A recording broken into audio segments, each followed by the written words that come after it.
I still remember the exact moment my life stopped being my own.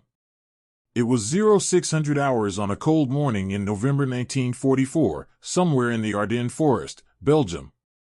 Frost covered the ground, and my breath came out in white clouds as I stood in formation with the rest of my unit, Dog Company, 2nd Battalion, 28th Infantry Division. My name is Private First Class Marcus Reeves. 20 years old, fresh from basic training at Camp Croft, South Carolina, and only 3 weeks in country. The older guys called me Kid or Cherry, and I'd learned real quick that keeping your mouth shut and your ears open was the only way to survive. That's what you do when you're the new guy. Reeves. The voice cut through the morning like a whip crack. I snapped to attention, my M1 Garand nearly slipping from my frozen fingers. Yes, sir. Captain William Harding stood at the front of the formation, his jaw set like stone beneath his helmet. He was a West Point graduate, 5 years in service, fought in North Africa and Sicily before this. The men whispered that something had changed in him after Kasserine Pass. Looking at his cold, gray eyes that morning, I believed every word. My tent. Now. The guys around me went silent. Sergeant Powell, a veteran from the 1st Division who'd seen Omaha Beach, gave me a look that made my stomach drop. I broke formation and followed Harding through the frozen mud to the command post, just a canvas tent with a field table and a kerosene heater that barely worked. Inside, the air smelled like cigarette smoke and wet wool. A map of the Ardennes was pinned to a board, marked with red and blue positions. A bottle of bourbon sat on the table next to a stack of casualty reports. Close the flap. I did. At ease. I relaxed slightly, but my heart was pounding. Harding lit a lucky strike, not offering me one. He steadied me through the smoke like I was something he'd scraped off his boot. How long have you been with this company, Reeves? 3 weeks, sir. 3 weeks, he repeated, shaking his head. You even fired that rifle in combat yet? No, sir. Not yet. Not yet. He took a long drag. Intelligence reports German movement northeast of here, near a town called Clairvaux. We need eyes on their positions, numbers, equipment, artillery placements. Reconnaissance patrol. My mouth went dry. Yes, sir. You'll go with Sergeant Chen and Corporal Davis. They're veterans. You do exactly what they say, when they say it. You keep quiet, you stay low, and maybe, you'll come back with all your parts attached. Understood? Yes, sir. He slid a hand-drawn map across the table. Study this. Memorize the route. You move out at 2,200 hours. Dismissed. I grabbed the map and turned to leave. Reeves. I stopped. If you get captured, you know nothing. Just your name, rank, and serial number. The Krauts don't play nice with spies. By 1,800 hours, I'd memorized every trail, every crossroad, every potential escape route on that map. Clairvaux was about 15 miles northeast through dense forest. German territory. Behind enemy lines. I found Sergeant Chen in the supply tent, checking his Thompson submachine gun. He was a first-generation Chinese-American from San Francisco, about 30 years old, with hands that moved with deadly precision. Next to him stood Corporal Davis, a big farm kid from Iowa with a Purple Heart ribbon and AM-1 carbine slung over his shoulder.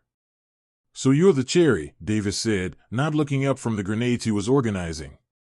Reeves, Corporal. I know your name, kid. I also know you've never seen a German up close. He finally looked at me, and his eyes were harder than the frozen ground. You scared? I thought about lying. Decided against it. Yes, Corporal. Chen glanced at Davis, and something silent passed between them. Good, Chen said quietly. Fear keeps you alive. Stupidity gets you killed. He tossed me a bandolier of extra ammunition. Load up. We've got 4 hours. We move through the forest like ghosts. No talking. Hand signals only. The moon was a thin sliver behind the clouds, giving us just enough light to navigate without breaking our necks. Chen led. Davis took rear guard. I was in the middle, trying not to think about all the ways this could go wrong. After 2 hours, we reached a ridgeline overlooking a valley. Chen held up a fist. Stop. We dropped to our bellies and crawled to the edge. Below us, the town of Clairvaux spread out in the darkness. And beyond it, lit by carefully shielded lanterns, I saw what made my blood run cold. Tanks. Dozens of them. Panzers and Tiger tanks, arranged in neat rows. Half-tracks. Artillery pieces. Supply trucks. And soldiers, hundreds of German soldiers moving between the vehicles like ants.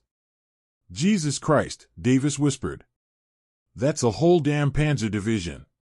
Chen pulled out a small notebook and started sketching positions. Command needs to know about this yesterday. That's when I saw something that made my skin crawl. One of the tanks had markings I recognized from the intelligence briefings, SS insignia. And the direction they were facing, they were aimed west. Toward our lines. Sergeant, I whispered, they're preparing for an offensive. I see it, kid. Just keep. The sound of a rifle bolt clicking froze us all. Nick Bewegen. Don't move. I turned my head slowly. 5 German soldiers stood behind us, rifles aimed at our backs. How the hell had they gotten so close? The lead soldier, an Oberfeldwebel, judging by his insignia, smiled coldly. American spies. Gut. The Hauptmann will be very interested to meet you. They marched us down the hill at gunpoint, hands behind our heads. My mind was racing. We were dead. Either they'd shoot us as spies, or we'd be interrogated and then shot. But as we entered the encampment, something strange happened.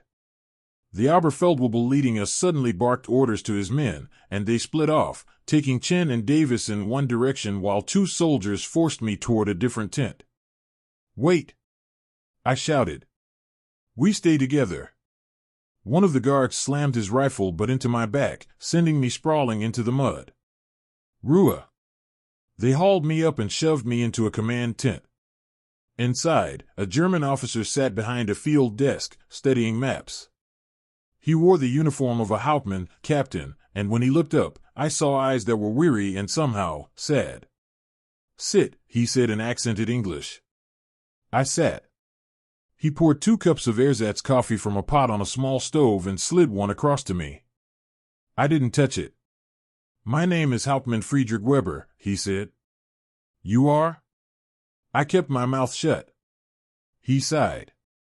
Private First Class Marcus Reeves, serial number 328476551, Dog Company, 28th Infantry Division. Yes, we already found your identification. You are very young to be a spy. I'm not a spy. We're a reconnaissance patrol. Who witnessed our entire offensive staging area. He took a sip of coffee. By all rights, I should have you shot immediately. My throat was so tight I could barely breathe. Weber stood and walked to the tent entrance, looking out at the organized chaos of the camp. Do you know what happens in 3 days, Private Reeves?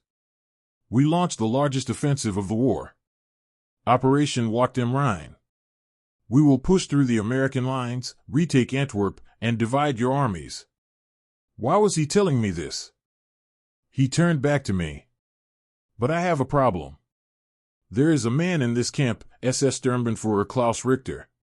He believes in total war. And victory at any cost.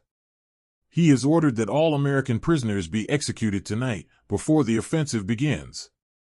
No witnesses. My heart stopped. Your friends are being held in the prisoner compound. 37 American soldiers, all scheduled to die in, he checked his watch, 2 hours. Why are you telling me this? Weber sat back down, and for the first time, I saw how exhausted he looked. How old? Because I am tired of killing, Private Reeves. I have a son your age. He died at Stalingrad. His voice cracked slightly. I did not join the Wehrmacht to murder prisoners. He slid something across the table, a map and a key. The compound is on the east side of camp. 3 guards. The key opens the gate. There is a gap in our perimeter at grid reference 547,231. We know about it, but Richter does not. Beyond that gap is forest, and beyond the forest is your line.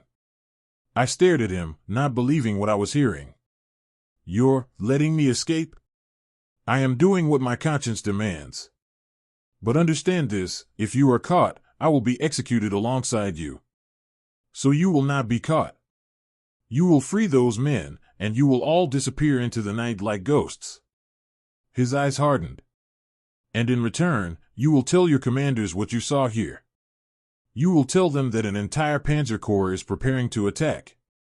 You will save lives on both sides by ending this war sooner. He stood. You have 90 minutes before the execution order is carried out. I suggest you move quickly. I ran through that camp like the devil himself was chasing me. The key felt like it weighed 1,000 pounds in my pocket. The map was burned into my mind. I found the prisoner compound exactly where Weber said it would be. 3 guards, just like he said. And beyond the wire, I could see them, American soldiers, sitting in the mud, some wounded, all looking like they'd already given up hope. I saw Chen and Davis near the back. One of the guards was smoking, his rifle slung over his shoulder. The other 2 were playing cards. I had 1 grenade. 1 chance. I pulled the pin and counted 1, 2, 3, and threw it at the guard post. The explosion lit up the night. Before the smoke cleared, I was running, firing my M1 from the hip. 1 guard went down. Another reached for his weapon. A burst from a Thompson cut him down. Chen. The 3rd guard ran, shouting in German. Alarm bells started ringing across the camp. Move, move, move. Chen was already at the gate with the key I'd thrown him. The lock clicked open. 37 prisoners poured out, many barely able to walk. Davis and another sergeant started organizing them, grabbing weapons from the dead guards. Kid, how the hell did you pull this off? Davis asked as we ran. Long story. Just run. Behind us, the camp erupted into chaos. Searchlights swept the darkness. Machine gun fire tore through the trees. But we were already ghosts, disappearing into the forest. We ran through the Ardennes forest like hunted animals. Behind us, the sounds of the German camp grew fainter, but the fear never did. 37 freed prisoners, most of them wounded or half-starved, stumbling through frozen underbrush in the dead of night. Keep moving, Chen hissed, helping a limping private from the 106th Division. They'll have patrols out within minutes. I was at the front with Davis, using the map Weber had given me. Grid reference 547231. The gap in their perimeter. Our only way out. Kid, Davis whispered, grabbing my arm. I need to know, how did you get that key? How did you know where we were? A German officer. Captain Weber. He let me go. Davis stopped dead. He what? He said he was tired of killing. Said his son died at Stalingrad. He gave me the map, the key, everything. I looked Davis in the eye. He told me about their offensive. 3 days. They're going to hit our lines with everything they've got. Davis's face went pale even in the darkness. Jesus. We have to get this intel back to command. That's what Weber wanted. He said it would save lives. End the war sooner. Behind us, Sergeant Chen appeared out of the shadows. We've got a problem. 3 men can't walk anymore. We need to carry them or leave them. We don't leave anyone, I said automatically. Chen gave me a long look, maybe surprise, maybe respect. All right, Cherry. You heard the man. Rig up stretchers. Use rifles and jackets. It took us 4 hours to reach the gap in the perimeter. 4 hours of pure terror, expecting German bullets to tear through us at any moment. But the forest remained silent except for our ragged breathing and the crunch of frost beneath our boots. When we finally crossed into no man's land, a collective sigh of relief went through the group. But we weren't safe yet. The area between German and American lines was a death trap, minefields, booby traps, nervous sentries on both sides who shot first and asked questions later. "We need to identify ourselves before we get close to our lines," Chen said. "Otherwise, some trigger-happy machine gunner is going to cut us down." "I'll go first," I said. "I'm the freshest. If they shoot, you'll know to take a different approach." Davis shook his head. "That's suicide, kid. So was breaking into that camp. I'm on a roll." Despite the situation, Chen actually smiled. "You've got guts, Reeves. Stupid guts, but guts." I walked toward the American lines alone, hands raised high, my rifle slung across my back. The forest here was eerily quiet. Dawn was still an hour away, but the sky was starting to lighten from pure black to deep blue. "American soldier!" I shouted into the darkness. "Dog Company, 28th Division. Don't shoot." Silence. "My name is Private First Class Marcus Reeves. Serial number 32847651. I have prisoners.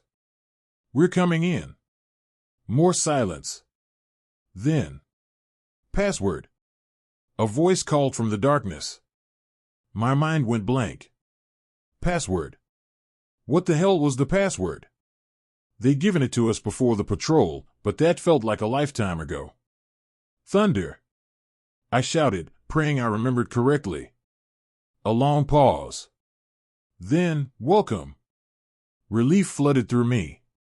Flash and thunder were the challenge response for this sector. I'd gotten it right. "I have 37 prisoners with me. Some wounded. We need medics." Figures emerged from foxholes and behind trees, American soldiers, rifles trained on me until they could verify my story. A lieutenant approached, his face haggard and suspicious. "Where the hell did you come from, Private?" "German POW camp, sir. 15 miles northeast. Near Clairvaux." His eyes widened. "You escaped from a German camp? With 37 men?" "Yes, sir."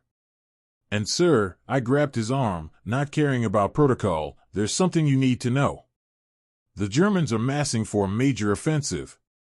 Panzer divisions, artillery, everything. They're attacking in 3 days." The lieutenant stared at me like I'd grown a second head. That's impossible. Intelligence says they're on the defensive, conserving strength." "Intelligence is wrong, sir. I saw it with my own eyes. Hundreds of tanks. Thousands of soldiers. They're planning to break through our lines and push for Antwerp." He grabbed a radio operator. "Get me division command. Now." By the time Chen, Davis, and the other prisoners made it through the lines, the camp was in organized chaos. Officers were running between tents. Radio operators were frantically sending messages up the chain of command. Medics were tending to the wounded prisoners. And I was being escorted, under armed guard, to a tent where Colonel Harrison, the battalion commander, was waiting. Also waiting was Captain Harding. The moment I saw him, my gut twisted. His face was unreadable, but something in his eyes made me think of a snake watching a mouse. "Private Reeves," Colonel Harrison said, gesturing to a chair. He was a thick-set man in his 50s with steel-gray hair. "Sit down and tell me everything." I told him. The patrol. The German camp. Being captured. Meeting Captain Weber. The escape. And most importantly, the massive German offensive preparing to launch. When I finished, the tent was silent. Harding spoke first. "This is an incredible story, Private." Something in his tone made my skin crawl. "Are you suggesting it's not true, Captain?" Colonel Harrison asked sharply. "I'm suggesting we need to verify it, sir. This private is a replacement with 3 weeks in country. No combat experience. It's possible he misidentified what he saw. Mistook a supply depot for an offensive staging area. I know what I saw, sir, I said, keeping my voice level. Do you? Harding leaned forward. Did you count the tanks? Verify unit markings? Or did you just see a lot of German equipment and jump to conclusions? Colonel Harrison held up a hand. Captain Harding, I understand your skepticism, but we have 37 liberated prisoners who can corroborate at least part of this story. And frankly, the private's description matches intelligence reports we've been receiving from other sectors, reports that have been dismissed as exaggerated. He stood and walked to a map on the wall. If what Private Reeves saw is accurate, we're about to face the largest German offensive since D-Day. We need to prepare defensive positions, request reinforcements. With respect, Colonel, Harding interrupted, I think we should interrogate the private further. Alone. Make sure his story holds up under scrutiny. The way he said it made my blood run cold. Colonel Harrison studied Harding for a long moment. Then he turned to me. Private Reeves, you're dismissed. Report to the medic station for evaluation. You've been through a lot. Sir, may I speak freely? Go ahead. I looked directly at Harding. Captain, why did you choose me for that patrol? 3 weeks in country, no combat experience. Why not a veteran? Harding's expression didn't change. I chose the best man for the mission. Or did you choose someone you expected wouldn't come back? The tent went dead silent. That's a serious accusation, Private, Colonel Harrison said quietly. Corporal Davis told me about the last new guy you sent on a solo mission, sir. He never came back. And you sent me on point infiltration, the most dangerous position, on my first combat patrol. Harding's jaw tightened, but his voice remained calm. Combat is dangerous, Private. Men die. That's war. Men die, I agreed. But good commanders don't waste them. They don't send inexperienced soldiers on suicide missions just to, what? Test them? Prove something? Enough. Colonel Harrison's voice cracked like a whip. Private Reeves, you're dismissed. Captain Harding, you stay. We need to talk. I left the tent on shaking legs. Outside, Chen and Davis were waiting. You good, kid? Davis asked. I don't know. Something's wrong with Harding. The way he looked at me, it was like he was angry I survived. Chen lit a cigarette, his face thoughtful. Davis and I have been comparing notes. Harding's lost 7 men in the last 4 months. All replacements. All on special missions just like yours. 7? My stomach dropped. 7, Davis confirmed. And here's the thing, every single one of them had something in common. They all questioned his orders at some point. Talked back. Showed initiative. He's killing off anyone who might challenge him, I said slowly. Or anyone who might report his leadership failures up the chain, Chen added. We've suspected for a while, but we couldn't prove anything. Men die in war. Easy to cover up. So what do? We stay alive, Davis said grimly. And we watch each other's backs. Because if Harding had his way, you'd be dead in that German camp right now. Over the next 2 days, the battalion transformed into a fortress. Foxholes were deepened. Machine gun positions were reinforced. Artillery was pre-registered on likely German approach routes. Colonel Harrison had believed my report, and he was preparing for the worst. But not everyone believed. Higher command sent down orders, maintain current defensive posture. No evidence supports reports of major German offensive capability. Units are advised not to panic based on unverified intelligence. When I heard that, I wanted to scream. I had seen those tanks. Those soldiers. The preparations. On December 16, 1944, at 0530 hours, the sky erupted in fire. The Germans attacked with everything they had. Artillery shells screamed overhead, exploding in massive geysers of frozen earth and shrapnel. Through the smoke and chaos, I saw them, panzer tanks rolling forward, infantry advancing behind them. The Battle of the Bulge had begun. Our position was hell. Machine gun fire raked back and forth. Mortar rounds dropped from the sky like rain. Men screamed, bled, died. I was in a foxhole with Davis, firing my M1 at shadowy figures advancing through the smoke. My hands were numb. My ears were ringing. Reality had narrowed to the simple act of loading, aiming, firing. Left side. Davis shouted, swinging his carbine around. A German squad was flanking our position. I pulled a grenade, yanked the pin, and hurled it. The explosion scattered them, but more kept coming. We can't hold this position. I shouted over the noise. We don't have a choice. Fall back now and they'll break through too. An explosion cut him off. A mortar round landed 10 feet away, and the concussion threw me against the back of the foxhole. My vision went white, then red, then dark. When I came to, could have been seconds, could have been minutes, Davis was slumped next to me, blood running from a gash on his forehead. Davis! Davis, wake up! He groaned, eyes fluttering open. I'm good. I'm good. He wasn't good. But neither was I. My left arm wasn't working right, and something warm was running down my side. That's when I heard it, the mechanical rumble of tank treads. A panzer was rolling directly toward our position. We need to move. I grabbed Davis with my good arm and hauled him out of the foxhole. Behind us, the tank's main gun roared, and our foxhole disappeared in an explosion of dirt and fire. We ran, stumbled, really, toward a fallen tree that offered some cover. Around us, the American line was fracturing. Men were falling back in disorganized clumps, trying to regroup. I spotted Chin coordinating a machine gun team, directing fire at the advancing Germans. He saw us and waved us over. We're getting overrun, he shouted. Colonel Harrison ordered a fighting withdrawal to secondary positions. Where's Captain Harding? Davis asked. Chin's face darkened. Haven't seen him since the attack started. Some men said he pulled back to the command post. Of course he did. We need to cover the withdrawal, Chin continued.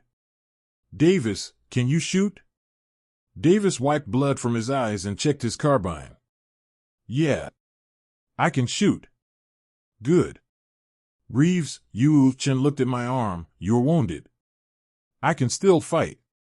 No argument from you this time, Cherry. You proved yourself already. He handed me a Thompson submachine gun from a dead sergeant.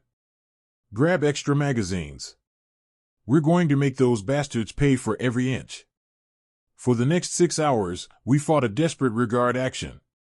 We'd hold a position until the Germans brought up tanks or flanked us, then we'd fall back to the next defensive line. Every building, every stone wall, every fallen tree became a fortress. I lost count of how many times I reloaded that Thompson. How many Germans I shot. How many friends I watched die. But we held. Barely, but we held.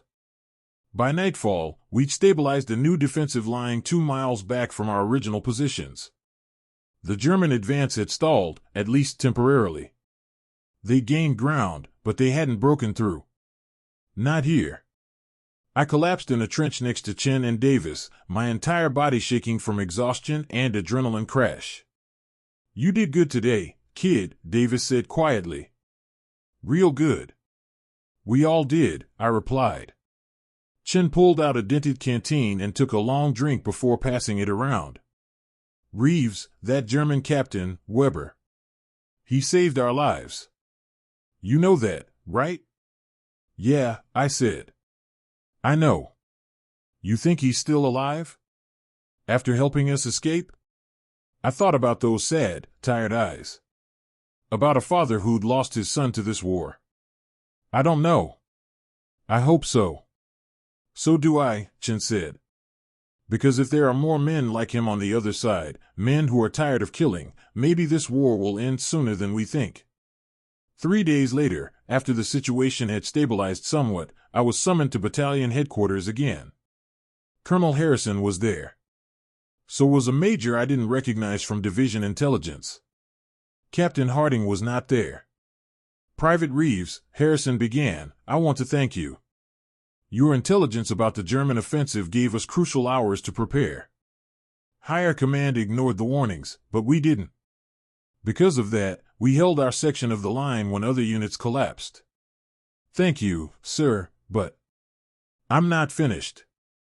Captain Harding has been relieved of command and is under investigation. Turns out you were right to question him.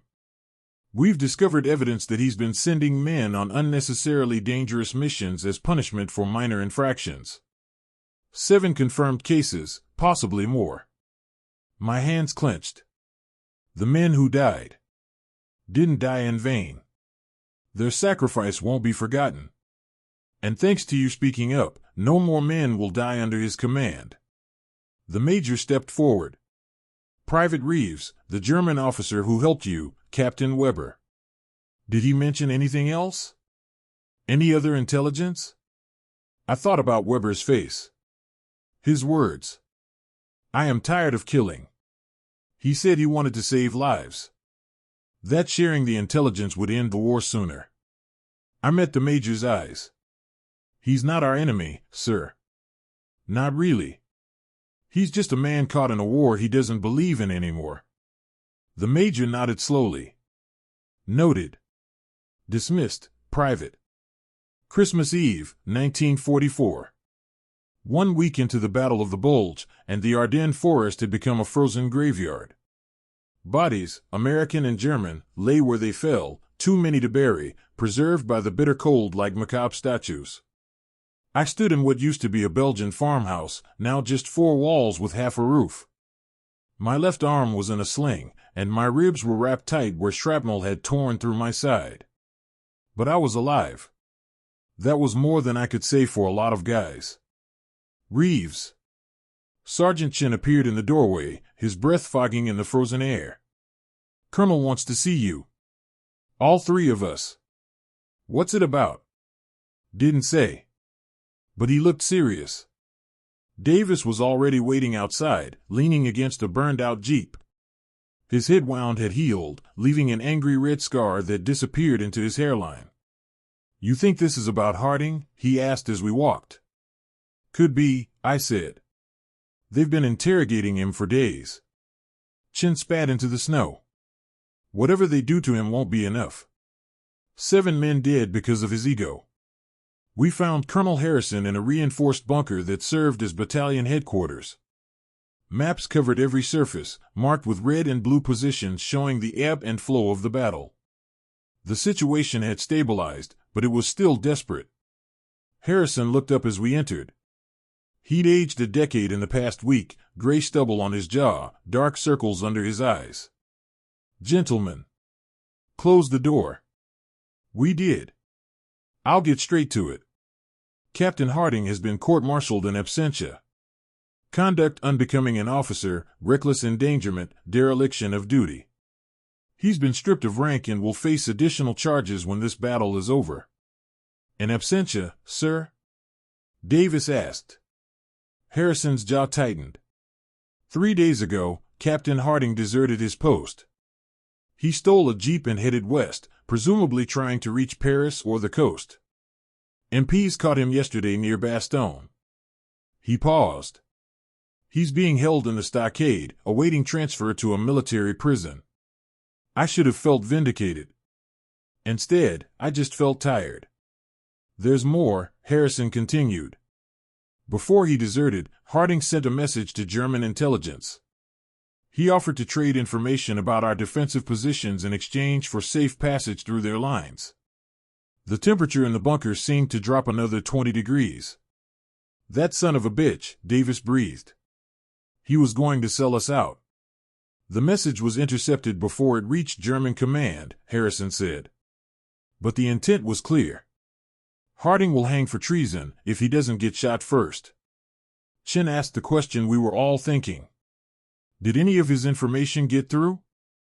Do the Germans know our positions? We don't believe so. But to be safe, we're rotating defensive positions every 6 hours. Which brings me to why you're here. Harrison pulled out a folder. We've received intelligence from Division. A German officer, a Hauptmann Friedrich Weber, has been arrested by the SS and is being held at a field prison near Clairvaux. My heart stopped. Weber. The man who helped us escape. The same. According to our sources, he's being charged with treason for aiding enemy combatants. His execution is scheduled for tomorrow morning, Christmas Day. Jesus, I whispered. Harrison looked directly at me. Private Reeves, Captain Weber saved your life and the lives of 37 American soldiers. More than that, the intelligence he provided helped us prepare for this offensive, potentially saving thousands more lives. Division believes we owe him a debt. What are you saying, sir? I'm saying that if someone were to attempt a rescue operation, unauthorized, of course, Division would look the other way. He slid the folder across the table. This contains everything we know about the prison facility. Guards, routine, layout. Davis shook his head. Colonel, with respect, that's suicide. It's behind German lines. They'll be expecting retaliation after what happened last time. Which is why it would have to be a small team. 3 men, maybe. Moving fast and quiet. Harrison's eyes swept across us. I can't order this. It's not an official mission. But if volunteers wanted to try. I grabbed the folder before I could think better of it. I'll do it. Kid, Davis started. He saved my life, Davis. Our lives. I'm not leaving him to hang. Chin looked at Davis. Something passed between them, years of combat, shared survival, unspoken understanding. Then Chin sighed. Well, I'm not letting the cherry go alone. He'd probably get lost. Davis rubbed his face. My mama always said I was too stupid to quit. Guess she was right. He looked at Harrison. We're in. Harrison nodded slowly. Good. Because Weber isn't the only one who needs help. According to intelligence, there are 15 American POWs being held at the same facility. All captured during the initial German assault. Let me guess, I said. They're scheduled for execution too. Christmas morning. The SS officer in charge, Sturmbannführer Klaus Richter, apparently sees it as a gift to the Führer. The same SS officer Weber had mentioned. The one who'd ordered the first execution. Then we better make sure he doesn't get to deliver it, I said. We left at 2,100 hours on Christmas Eve, moving through the frozen forest like shadows. The moon was full and bright, turning the snow-covered landscape into something from a fairy tale. Beautiful and deadly. I carried the Thompson Chin had given me during the battle. Davis had his carbine. Chin had acquired a German MP40 from somewhere, better to have it and not need it, he'd said. The prison facility was exactly where Harrison's intelligence said it would be, a converted monastery on the outskirts of Clairvaux. Stone walls, heavy wooden doors, searchlights sweeping the perimeter. We observed from the tree line, breath frosting in the air. 4 guards on the wall, Chin whispered. 2 at the gate. Probably more inside. How many inside? Davis asked. Intel said 20 to 30 SS troops, plus support staff. Against 3 of us. Great odds. We've faced worse, I said, thinking of the attack a week ago. Then I had an idea. What if we don't fight our way in? What are you thinking, kid? I pulled out the German officer's coat I had taken from the camp last time. I'd kept it, stuffed in my pack, not really sure why. Now I knew. What if we walk in? 20 minutes later, I was dressed in the German coat with a Wehrmacht helmet pulled low. Chin and Davis had their hands behind their heads, playing the role of prisoners. We walked straight up to the gate. Halt! One of the guards stepped forward, rifle raised. Identify yourself. Lieutenant Schneider, I said in my best German accent, which wasn't good. I have prisoners for Sturmbannführer Richter. Captured during patrol. The guard studied us suspiciously. He was young, maybe my age, with nervous eyes. I was not informed of any incoming prisoners.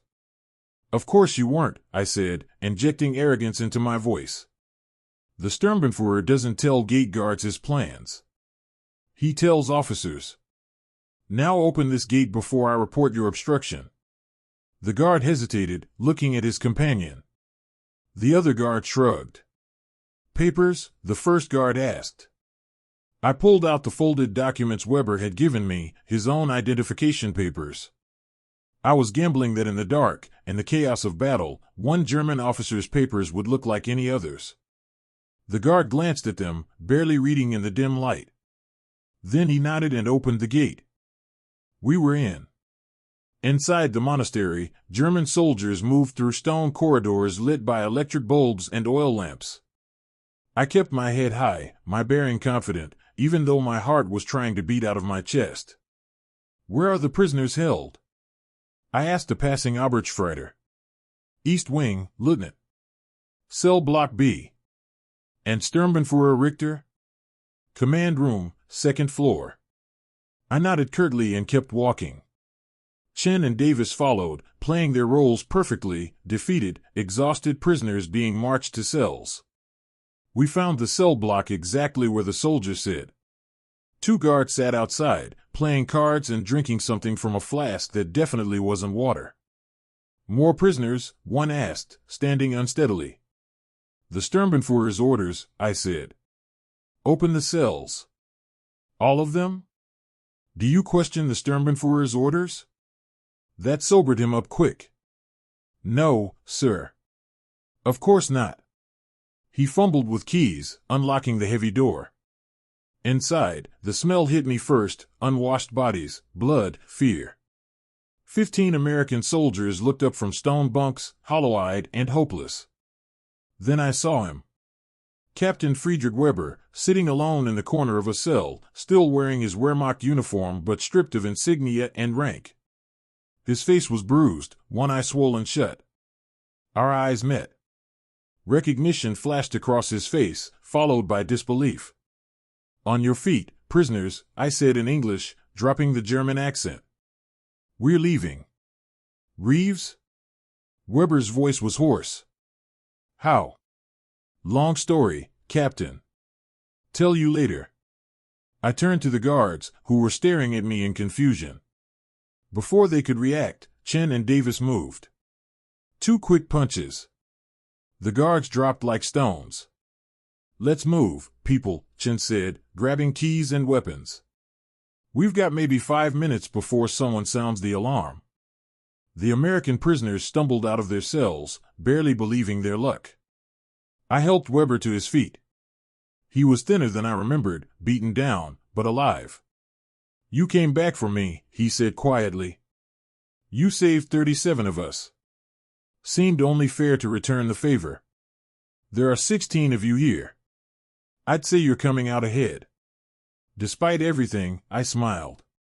We made it halfway to the gate before the alarm started screaming. Contact rear. Davis shouted, opening fire with his carbine. German soldiers poured into the corridors from every direction.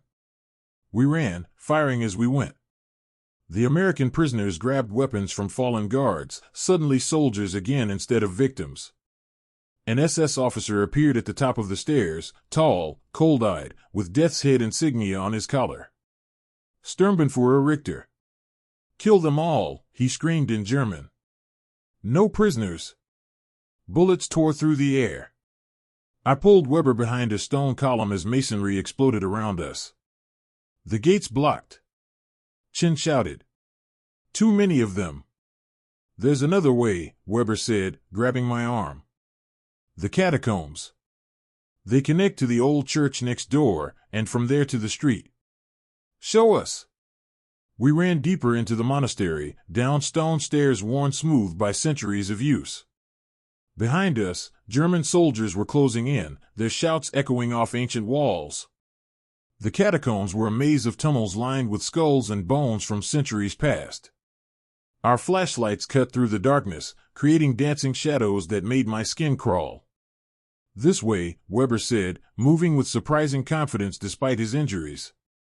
"When I was held here, I studied every exit. Just in case.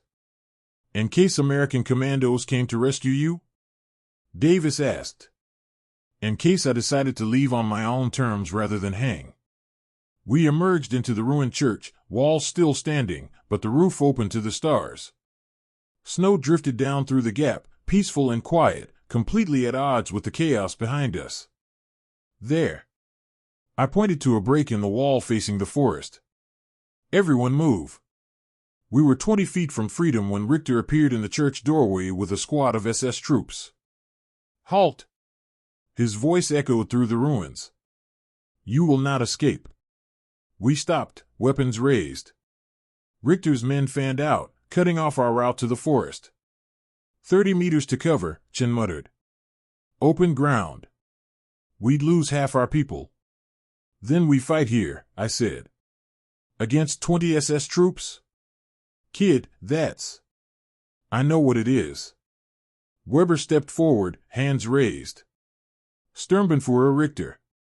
These men are not your concern. I am the traitor you want. Let them go, and I will surrender." "Weber, no," I started. "You already saved my life once, Private Reeves." "That is enough." Richter laughed, a cold, cruel sound. "How noble, Weber. But you misunderstand. I don't just want you. I want all of you.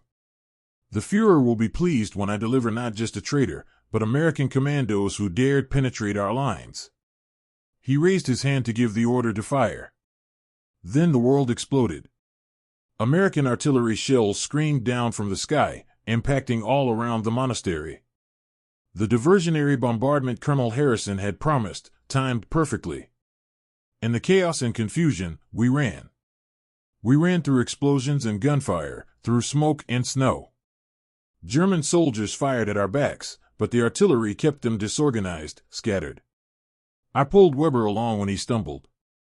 Davis carried a wounded prisoner on his shoulders. Chen laid down covering fire, his MP-40 chattering in short, controlled bursts. The forest swallowed us, and we became ghosts again. Behind us, the monastery burned. We crossed into American lines at 0400 hours on Christmas morning. The sentries, expecting us this time, guided us to a field hospital where medics immediately swarmed the wounded prisoners. Colonel Harrison was waiting. "Mission accomplished, sir," I said, swaying on my feet from exhaustion. "I can see that, Private." He looked at Weber, then back at me. "This the German officer?" "Hauptmann Friedrich Weber, sir." I know who he is." Harrison extended his hand to Weber. "Captain, on behalf of the United States Army, I want to thank you. The intelligence you provided, the prisoners you saved, that took real courage." Weber shook his hand slowly, clearly not expecting this. I only did what my conscience demanded. That's more than most men can say." Harrison turned to an MP. "Captain Weber is to be treated as a guest, not a prisoner. Get him medical attention, a hot meal, and a bunk. We'll figure out the paperwork later." "Sir," Weber said quietly, "I am an enemy officer. By rights, I should be a prisoner of war." "By rights, a lot of things should be different than they are," Harrison replied. "But right now, on Christmas morning, I'm choosing to see you as a man who saved American lives. We'll sort out the politics when this war is over." 3 days later, I found Weber sitting on a crate outside the field hospital, smoking a cigarette and staring at the snow. "Mind if I join you?" I asked. "Please." We sat in silence for a while, watching soldiers go about their duties. The battle was turning, the German offensive had stalled, and now we were pushing back. It would be weeks more of fighting, but the outcome was no longer in doubt. "They tell me you are a hero," Weber said finally.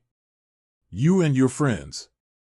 That you rescued not just me, but 15 American soldiers. We just returned the favor. It was more than that." He took a long drag. You risked your lives for an enemy. That is rare in war. You're not my enemy. Not really. Just a man on the other side. Weber smiled sadly. When this war ends, and it will end, probably very badly for Germany, what will happen to men like me? Officers who fought for the wrong cause, even if we had good intentions? I don't know, I admitted. But I'll testify for you. Tell them what you did. Maybe that'll count for something. Maybe. He crushed out his cigarette. My son, Dietrich, he was your age when he died at Stalingrad. He wrote me letters, toward the end. Said he was tired. Tired of killing, tired of war, tired of everything. His last letter asked me why we were fighting. What it was all for. Weber's voice cracked. I had no answer for him. I still don't. My father fought in the last war, I said. He told me once that soldiers don't fight for flags or countries or politicians. They fight for the guy next to them. For their friends. For the chance to see another sunrise. Your father is a wise man. He died when I was 16. Never got to see me enlist. I think he would be proud of who you became. 2 weeks later, on January 8, 1945, I stood in Colonel Harrison's office again. This time, the atmosphere was completely different. Private First Class Marcus Reeves, Harrison said formally, by order of Division Command, you are hereby awarded the Silver Star for gallantry in action. Your courage in penetrating enemy lines, not once, but twice, and your successful rescue of friendly forces reflects great credit upon yourself and the United States Army. He pinned the medal to my chest while Chen and Davis stood at attention nearby. They were receiving Bronze Stars for their part in the rescue. Furthermore, Harrison continued, you were promoted to the rank of sergeant, effective immediately. I blinked. Sir? You've earned it, Reeves. You've shown leadership, courage, and initiative. Everything we need in an NCO. He smiled slightly. Besides, we need good sergeants. Too many of the bad ones keep getting relieved of duty. After the ceremony, I found a quiet corner and took out the letter I'd been writing to my mother. I'd started it a dozen times and never finished. Dear Mom, I'm alive. I know that's all you really want to hear, but I wanted you to know more than that. I've learned something these past weeks. War doesn't make heroes, it just reveals who was willing to stand up when it mattered. Sometimes the enemy isn't wearing a different uniform. Sometimes he's wearing the same one as you, sending men to die because he can. But sometimes the enemy is the best man you'll ever meet, trapped on the wrong side of history, doing what's right even when it costs him everything. My commander sent me to die. He sent a lot of men to die. But fate had other plans. I survived. And more than that, I found out who I really am. I'm coming home, Mom. Maybe not today, maybe not this month, but I'm coming home. And when I do, I'll have stories to tell you about the men who saved my life, American and German alike. The war will end. It has to. And when it does, maybe we can build something better. Something where fathers don't lose sons, and sons don't have to learn what it means to kill. Until then, I'll do my job. I'll keep my men alive. And I'll remember that even in war, there's room for honor. Your son, Sergeant Marcus Reeves. Captain Friedrich Weber surrendered formally as a prisoner of war in February 1945. At his tribunal after the war, testimony from Marcus Reeves, Chen, Davis, and 37 liberated American prisoners led to his acquittal of war crimes. He immigrated to the United States in 1947 and spent the rest of his life teaching history at a small college in Pennsylvania. He and Marcus remained friends until Weber's death in 1982. Captain William Harding was found guilty of treason and dereliction of duty. He was executed by firing squad in March 1945. Sergeant Marcus Reeves, Sergeant Chen, and Sergeant Davis served together until VE Day. All three survived the war. They remained close friends, meeting annually on Christmas Eve to remember the night they rescued 16 men from certain death. Marcus married his childhood sweetheart in 1946 and had 4 children. He rarely spoke about the war, but kept 2 things on his desk until his death in 2004, his Silver Star, and a photograph of a young German officer named Friedrich Weber. When asked about his experience, Marcus would always say the same thing: "My commander sent me to die." But fate had other plans. And sometimes, fate shows you that the best of humanity exists on both sides of the line.